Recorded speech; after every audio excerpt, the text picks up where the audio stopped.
কোন বান্দা সফল?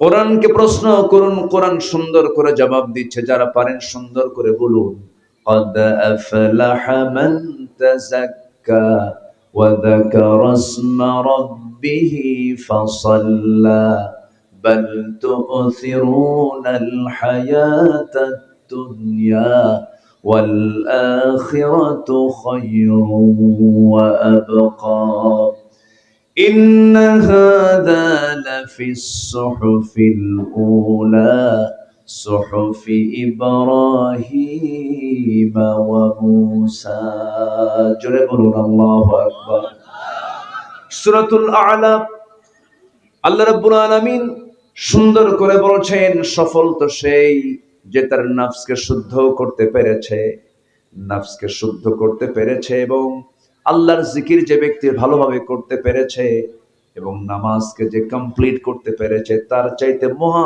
সফল বান্দা এই দুনিয়াতে আর নাই। সুবহানাল্লাহ। কয়টা কাজ বলেন? কয়টা কাজ? তিনটা কাজ। নফসকে শুদ্ধ করা, কার জিকির করা?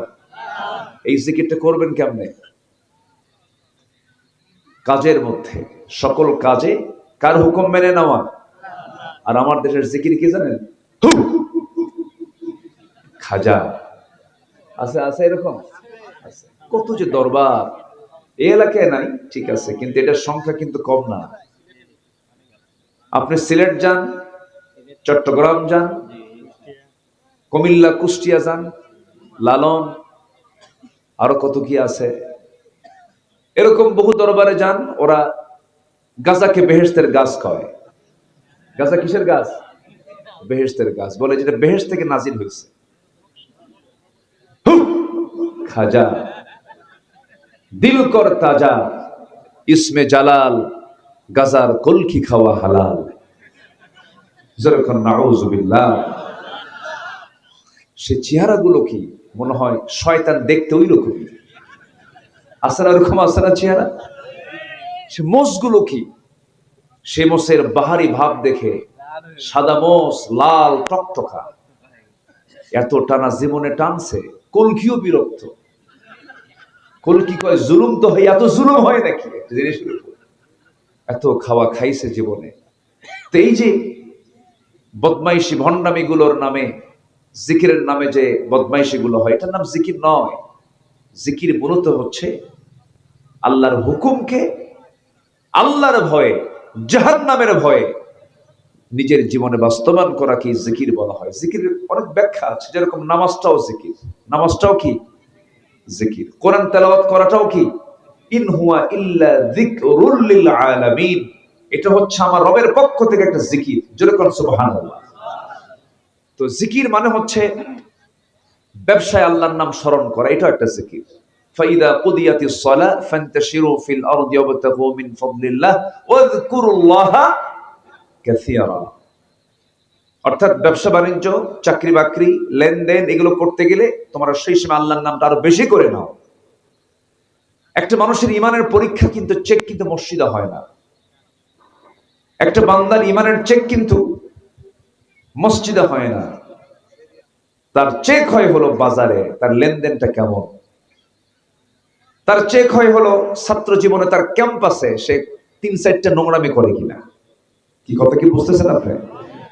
বয়ফ্রেন্ড জিএফ বিএফ এর পিছনে সে ঝুঁকে পড়ে কিনা।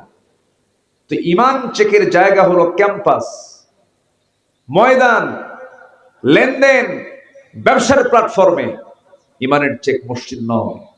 এখানে আপনার মসজিদে কি চেক করবেন? এটা নামাজই হবে। এখানে ইমান চেক করতে হবে হলো আমার লেনদেনে। যার লেনদেন ঠিক নাই তার ইমানও আসতে করে, তার ইমানও। একটা সূরাই আছে লেনদেনের সূরা, সূরাতুল মুতাফফিফিন। সূরাতুল মুতাফফিফিন। আল্লাহ রাব্বুল আলামিন বলেন, ওয়াইলুল লিল মুতাফফিফিন। ওই সমস্ত বান্দার জন্য ধ্বংস, ওই সমস্ত বান্দার জন্য জাহান্নাম, যে বান্দাগুলো নেওয়ার সময় বেশি নেয়, দেওয়ার সময় কম দেয়। জোরে কোন নাউজুবিল্লাহ। এগুলো নফসের রোগ। এগুলো কিসের রোগ বলেন? নফসের রোগ। এরকম লোক তো মনে হয় বাগমারাতে নাই। নেওয়ার সময় বেশি নাই, দেওয়ার সময় কম দেয়। এরকম লোক আছে? না, আছে? আচ্ছা। কেমনে ঠকাবে আর কেমনে সে নিজে জিতবে, এটা নফসের বিশাল বড় রোগ। আমি প্রায় একটা উদাহরণ দিই আমার বাস্তব জীবনের কথা। আমি বছর 15 আগে একদিন মাছের বাজারে গেলাম, মাছ কিনবো আমি।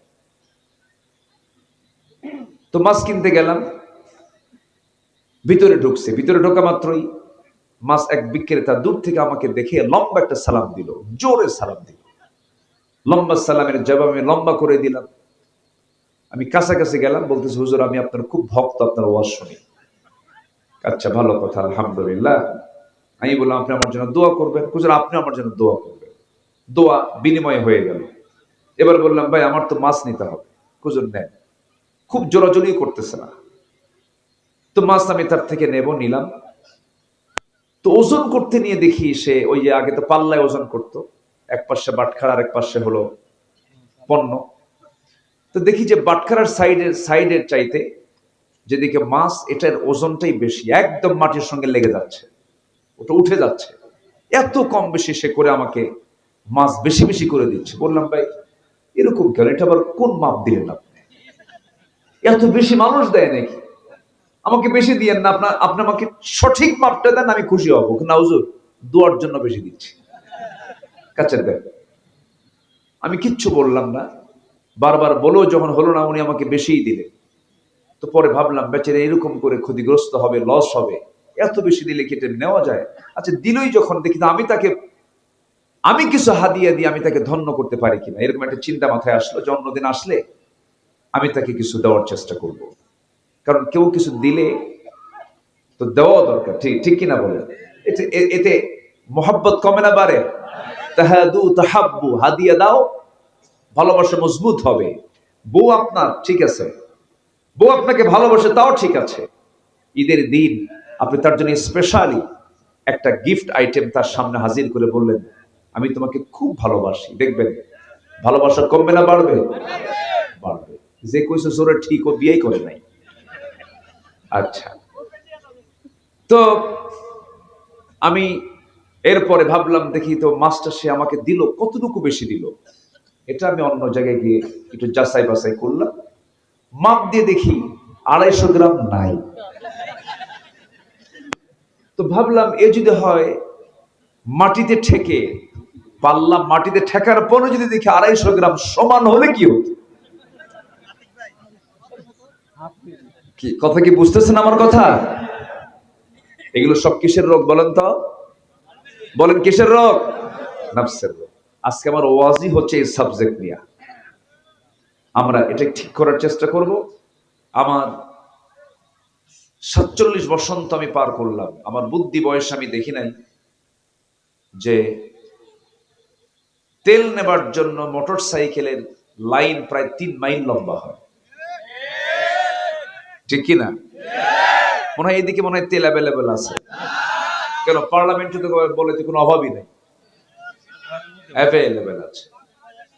তবে আমাদেরও সমস্যা আছে, আমার জাতিগতভাবে আমরা খুব একটা জুতের না। এক পাম্পের মালিক আমাকে বললেন হুজুর আমি জীবনে এক সপ্তাহে যে তেলটা বিক্রি করছে, আমার জীবনের ব্যবসায়ের ইতিহাসে আমি এত তেল বিক্রি করিনি। এত তেল নেই কোথায় পাবো? কথা কি বুঝতেছেন আপনারা? তাহলে এখানে মনে হয় আমাদের দোষ নেই। আসতে কয় আছে না নাই? এই সংকট সৃষ্টির জন্য আমরাই কিন্তু দায়ী। পৃথিবীর কোন প্রাণী না খেয়ে থাকে না। না খেয়ে থাকে কারা বলেন তো? মানুষ। অভাবে না স্বভাবে? বলেন বলেন বলেন। স্বভাবে। অভাবে না খেয়ে থাকে না, স্বভাবের কারণে না খেয়ে থাকে। কোন প্রাণী জগতের মধ্যে কোনো হরতাল নাই। হরতাল কার মধ্যে? কাম সারছে। উনি আবার মুসলমানের মধ্যে ঢুকায় দিল, কাম সারছে। এই তো বিশাল ব্যাপার।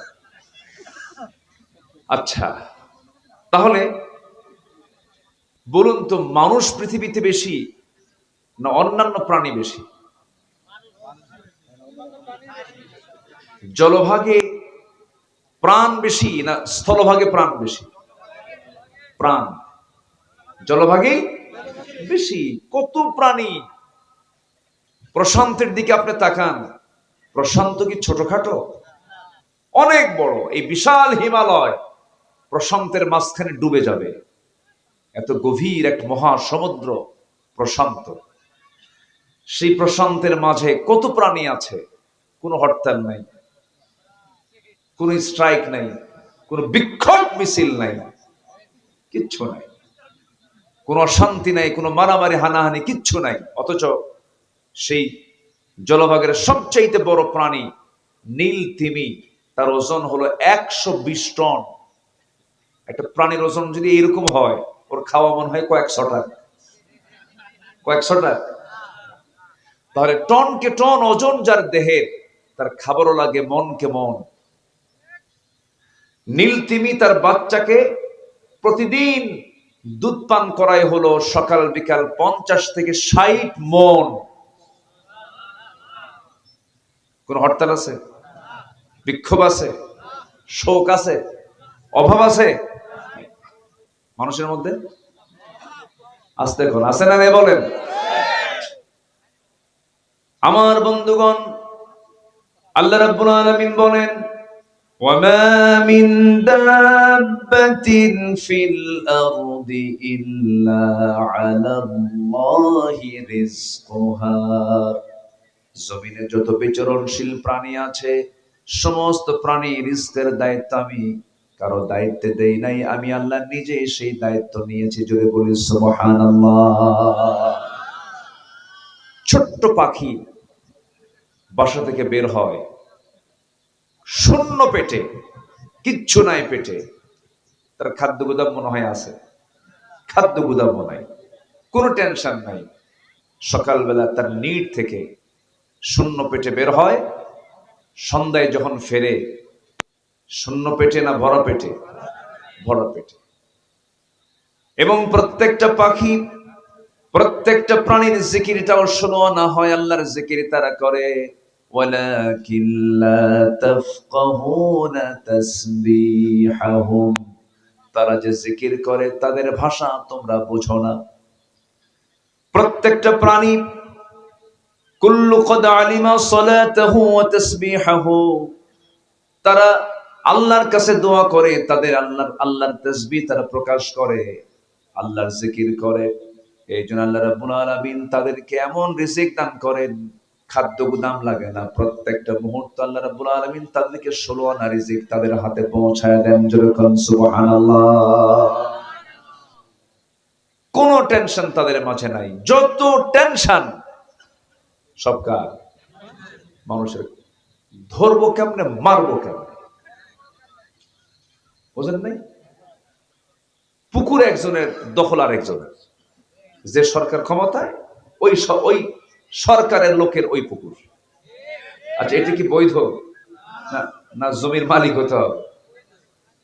সরকার আসলো, দখল হলো, সরকার আবার গেল, দিল্লি গিয়ে বসে থাকলো, ঠিক কিনা? শান্তি হবে কেমন? ভেকু নাকি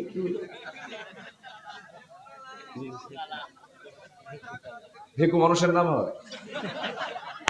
কি কোন হুজুর সব খবর রাখে, বুঝতে পারছি আমি। আচ্ছা, তো এই দরকার কি ভাই বলেন? এত প্রয়োজন কিসের বলেন? হ্যাঁ, আপনি বৈধ পথে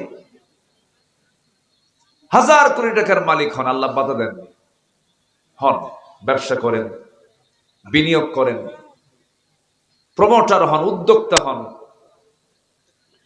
আপনি উৎপাদন বাড়ান, কোম্পানি করেন, শ্রম বিনিয়োগ করেন, সমস্যা নাই। কিন্তু অবৈধ না বৈধ? বৈধ পথে আনেন। কিন্তু জমি একজনের, দখল করবেন আপনি, নাম তো ভেকো হবেই, হবেই তো না, এটাই স্বাভাবিক। দুর্নীতি করা যাবে না, লোপাট করা যাবে না, সব হেরে যেতে হবে আপনাকে, সব ফেলে যেতে হবে, কিচ্ছু থাকবে না। মার পেট থেকে উলঙ্গ হয়ে এসেছিলাম, কবরে যাওয়ার সময় বাগমারা বাজারের সবচেয়ে কম দামি একটা কাফনের কাপড়, তাও সেলাইও হবে না, হাত দিয়ে টান দিয়ে ছিঁড়ে দোপাট্টা করে গায়ে চকলেটের মতো, কিসের মতো, এই যে এরকম, এই আর এই, ঠিক আছে কিনা বলে, এই চকলেটের মতো থুয়ে চলে আসবে। ব্যাস, পিঁপড়া ধরবে, গন্ধ বের হবে, চর্বি গলে যাবে, সব মাটি খেয়ে মাটি হয়ে যাবে। দিন শেষে আমার কেউ নাই, আমার আপনজন বলতে কেউ নাই, আমার আপনজন একমাত্র চিল্লায় বলুন কে। এজন্য যেটাই করি অবৈধ না বৈধ পথে, বলেন অবৈধ না বৈধ পথে। মেয়ে ভালো লাগে, ভালো কথা। নারী আপনার পছন্দ হয়, ভালো লাগে, ভালো। বিয়ে কইরা পছন্দ করেন, অন্যের বইয়ের দিকে নজর দেন কেন? ঠিক কিনা? অন্যের বইয়ের দিকে নজর দেওয়া যাবে না। একজন প্রশ্ন করছে আমাদের, হুজুর আমাদের এলাকায় একটা ছেলে অন্যের বউকে তুলে আনছে, তো এখন যার বউ আগে সে তাকে তালাক দেয়নি, মহিলা তাকে তালাক দিয়ে আবার এই স্বামী গ্রহণ করেছে, এটা কি বিয়ে হবে? দেখেন প্রশ্নের সাইজ দেখেন। তালাকের অধিকার কি নারীর না পুরুষের? বলেন বলেন বলেন। তালাক দেবে কে? বিয়ের সময় অনুমতি দেবে কে? নারী। বিয়ের সময় অনুমতি দেবে হচ্ছে মেয়ে পক্ষ। সে অনুমতি দেবে, হ্যাঁ আমি তাকে স্বামী হিসেবে গ্রহণ করলাম। বিয়ের সময় নারী, আর তালাকের সময় লাগবে পুরুষকে, কারণ তালাকের অধিকার যদি মেয়েদেরকে দেওয়া হয়, এরা সকাল সন্ধ্যা 14 বার তালাক দেবে। আমি কি ভুল বললাম? তাহলে বলতেছে যে অন্যের বউ ছিল, কিন্তু একজন আমাদের এলাকার একটা ছেলে সেই বউটাকে বিয়ে শাদী করছে, বউ নিজেই স্বামীরে তালাক দিচ্ছে। হুজুর এটা বিয়ে হবে কি? আমি বললাম যে তালাক তো আচ্ছা ঠিক আছে, না হয় তালাক হলোই, 3 মাস যাবে কখন? কি আমি কথা কি বুঝতেছেন আপনারা? তাহলে 3 মাসও গেল না, স্বামীও জানলো না, একদম ফ্লাইং ভাবে নিয়ে, উড়ন্ত নিয়ে হাজির হয়েছে। অন্য কোনো দুনিয়া তার মহিলা খুঁজে পায় নাই। অন্যের বোর্ড দিকে নজর দিবেন কেন? বিয়ে ছাড়া তো বহু ফাঁকা মহিলা আছে না? আছে না নাই? প্যাঁচ লাগাইছে প্যাঁচের জায়গায় গিয়ে। এগুলো করার দরকার কি? অবৈধ। কামাই করবেন ভালো কথা, সুদের কাছে যাওয়ার দরকারটা কি? আল্লাহ বলছেন তুমি সবই করো, কিন্তু অঙ্কটা মিলে চলো। কার অঙ্ক? বিধানটা মেনে চলো। কার বিধান? আল্লাহর বিধান। টাকার প্রতি আকর্ষণ কার নাই? সম্পদের প্রতি আকর্ষণ কার নাই? ফেরেশতার নাই। কার নাই? যৌবনই নাই। সংসার হবে কেমনে? খাওয়া দাওয়া কিচ্ছু নাই। মানুষের আছে বলেই তো এগুলোর প্রতি আকর্ষণ আছে। আল্লাহ বলছেন আমি আকর্ষণ তোমাকে আমি নিজে দিয়েছি, কিন্তু এটাকে তুমি বৈধ পন্থায় এটাকে উপার্জন করো, গ্রহণ করো। বিয়ে করে নাও, সৎপথ বর্জন করো, হারাম পন্থাগুলো বর্জন করে ফেলো। এটা যদি করতে পারো তাহলে তোমার নফসের শুদ্ধতা আসবে। এই জন্য মহান রব্বুল আলামিন বলছেন সফলকে 1000 কোটি টাকার মালিক হলো না, মাস্টার্স কমপ্লিট করলো না, এরপরে পিএইচডি করলো না, ডাক্তার ইঞ্জিনিয়ার হলো না,